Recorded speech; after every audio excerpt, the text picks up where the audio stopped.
Hey guys, so first change oil ng ating ER175 and sobrang dumi niya, no? So ang auto natin is 298 ata, so hindi pa to 300, pinalitan ko na agad, no? 17mm na socket ang kailangan natin para sa pagtanggal ng ating bolt.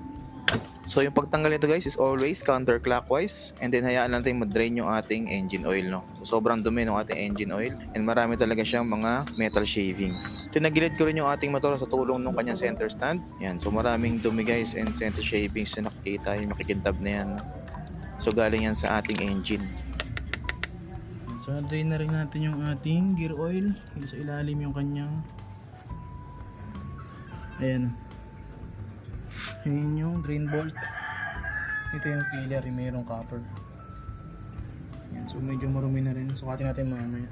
So gamit pala tayo guys ng Motul 80W by 90 na scooter gear oil. Yan, so ating change oil naman natin para sa ating engine oil is gumamit ako ng Motul, no? So mali ako ng bili, dapat pala scooter. So ginamit ko na lang din yan pang flush ng ating engine para matanggal pa yung mga sa loob, no? Para matanggal pa yung mga extrang dumi-dumi, pinang-flush ko na lang yung oil na yan. So buti na lang napansin ng ating tropang Monching, ito yung kanyang nirecommend, yung scooter Power LE MB ng Motul, no? So 5W by 40 yung binili natin.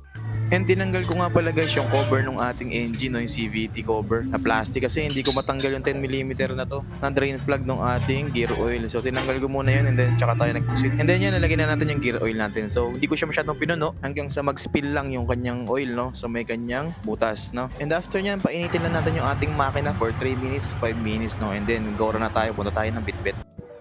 Dito sa bitbit guys.